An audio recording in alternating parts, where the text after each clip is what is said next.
क्या आपने कभी नोटिस किया है, जब भी कोई सरकार से जॉब्स, एजुकेशन या रिजर्वेशन के बारे में सवाल करता है तो अचानक पूरी डिबेट ही बदल जाती है।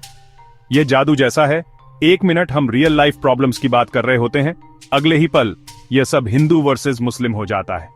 पर ट्रस्ट मी, यह कोई एक्सीडेंट नहीं है, यह असल में एक बहुत ही कैलकुलेटेड मूव है।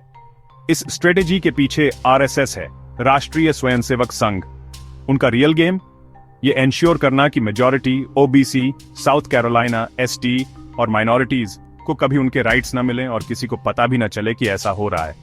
यहां बताया गया है कि उनका denial on off rights model कैसे काम करता है। सिस्टम रियल मेजॉरिटी को इमोशनल, डिविजिव डिबेट्स में बिजी रखना चाहता है।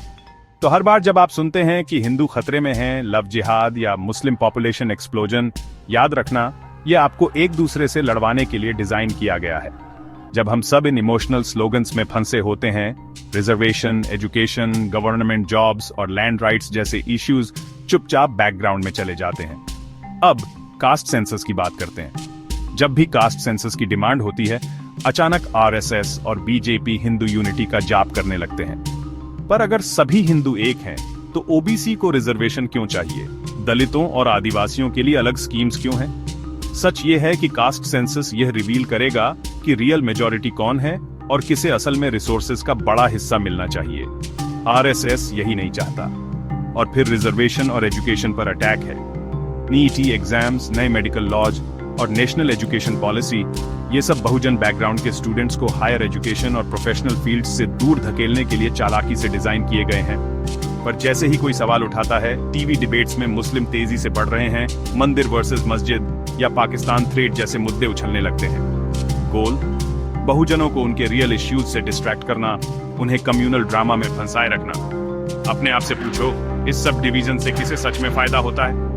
जब दलितों और ओबीसीज को मुसलमानों से नफरत करना सिखाया जाता है और मुसलमानों को हिंदुओं से डरना सिखाया जाता है, तो सिर्फ एक ग्रुप जीतता है। छोटा, पावरफुल, सवर्ड ब्राह्मण क्लास शायद देश का 10% पावर, वेल्थ और एजुकेशन पर अपनी पकड़ बनाए रखता है, जबकि 90% आपस में लड़ते हैं।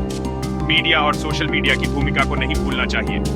हर दिन तथाकथित न्यूज चैनल्स और ऑनलाइन इन्फ्लुएंसर्स इन डिवीजन्स को बढ़ाते हैं, ताजे झूठ और भड़काऊ हेडलाइंस परोसते हैं। पर क्या आपने कभी उन्हें ओबीसी जॉब्स की गिरती संख्या या SC/ST स्कॉलरशिप्स क्यों चुपचाप काटी जा रही है, इस पर रिपोर्ट करते देखा है?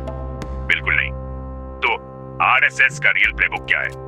डिवाइड करो, डिस्ट्रैक्ट करो और लूट। अगर हम इस हिंदू मुस्लिम चक्की में पिसते रहे, तो जल्द ही हमारे लिए कोई जॉब्स, कोई एजुकेशन और कोई आइडेंटिटी नहीं बचेगी। सॉल्यूशन सिंपल पर पावरफुल है। जागो, यूनाइट हो और अपने राइट्स पर फोकस करो। ये याद रखना, अगर बहुजन यूनाइट हो गए तो न तो हिंदू मुस्लिम एजेंडा और न ही आरएसएस प्लेबुक टिक पाएगा।